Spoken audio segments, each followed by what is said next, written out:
Salut DJ Lescar, comment Salut. vas-tu? Ça va et toi, frère? Ouais, ça va très bien. Alors, est-ce que tu peux te présenter pour les personnes qui ne te connaissent pas? DJ Leska, Hein. producteur depuis 3 ans. Ok. Voilà. Alors, pourquoi ce nom d'artiste? Parce que, en fait, quand tu retournes Leska, ça fait KLS. Hein. KLS, c'est les initiales de mon prénom et de mon nom de famille. Ok. Et quand tu retournes KLS, ça fait Leska.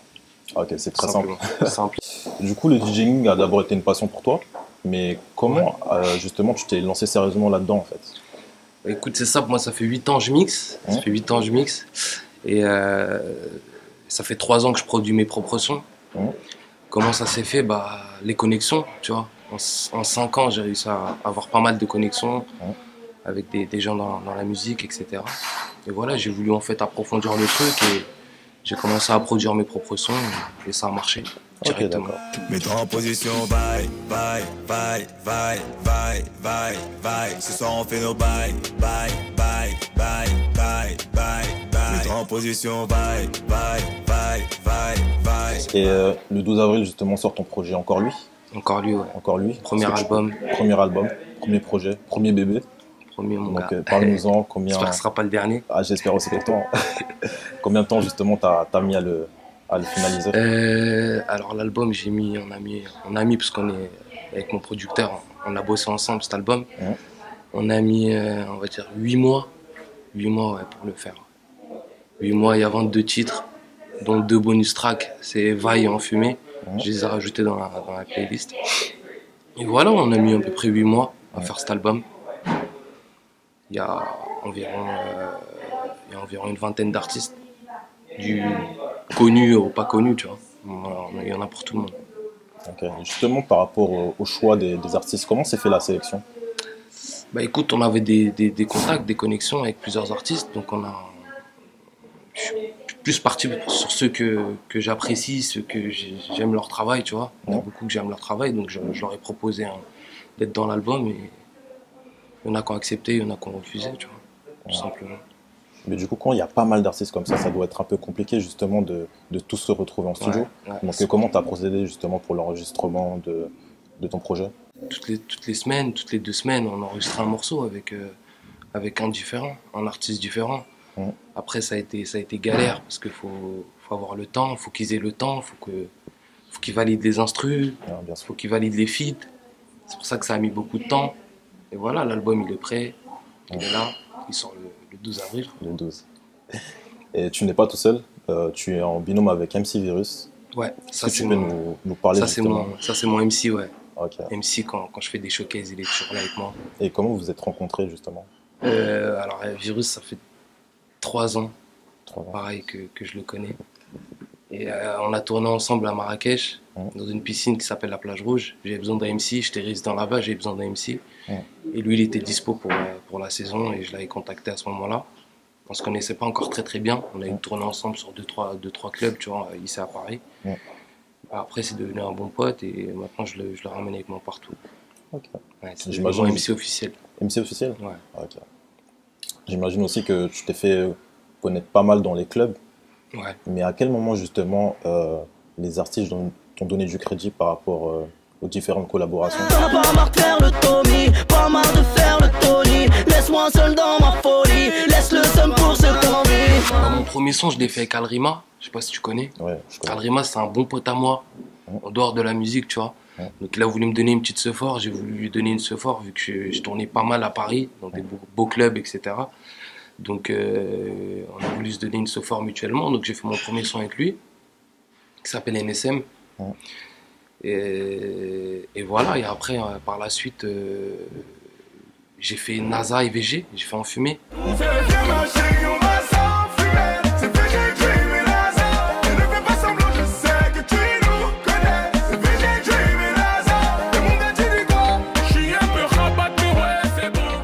J'ai fait Enfumé, et en fait, à ce moment-là, tu vois, NASA il était accessible.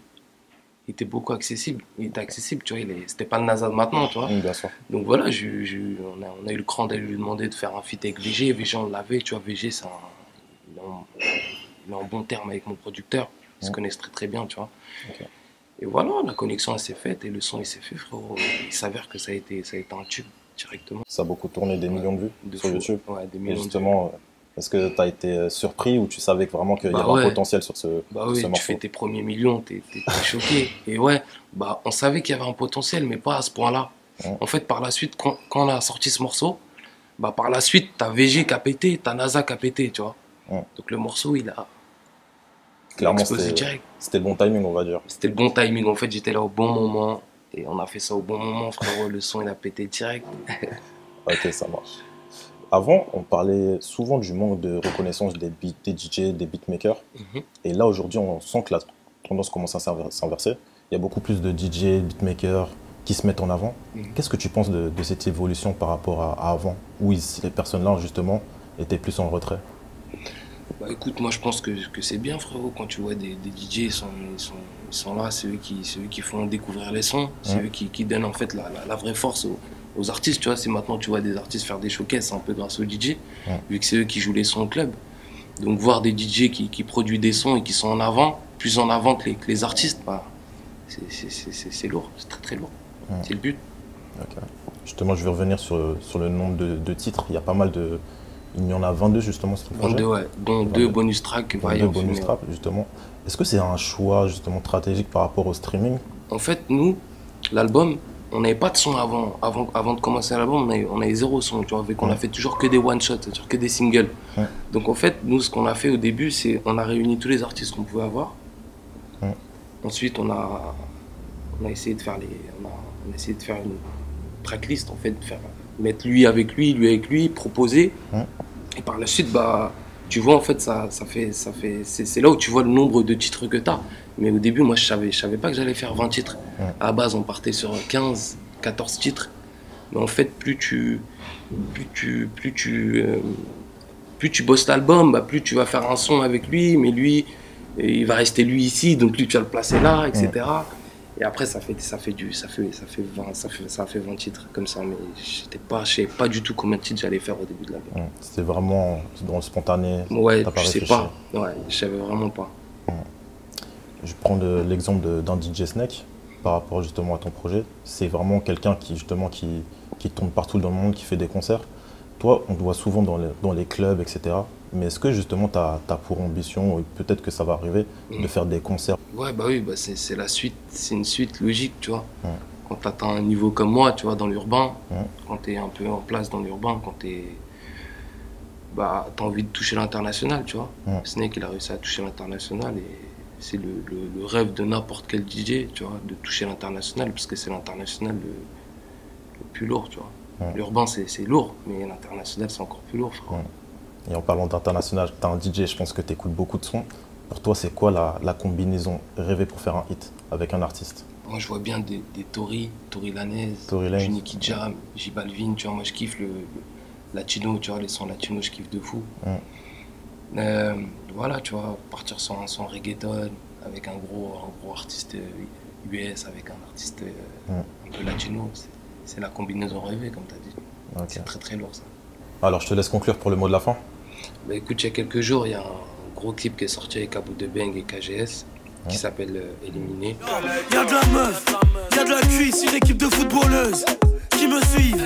Y'a de la seuf, donc tu louches, elles t'ont mis un carton rouge, t'es sur le banc de touche, gros, c'est comment tu me dois des... Et il y a l'album qui sort le 12 avril. dont, ce jour-là, il y aura un gros clip qui va sortir avec l'artiste et Joe Dotfilet, qui va s'appeler Yama Fusillé. Et voilà, aller choper l'album, hein, le 12 avril, encore lui. Si tu laisseras encore lui. En tout cas, je te souhaite tout le bonheur pour la suite. Merci.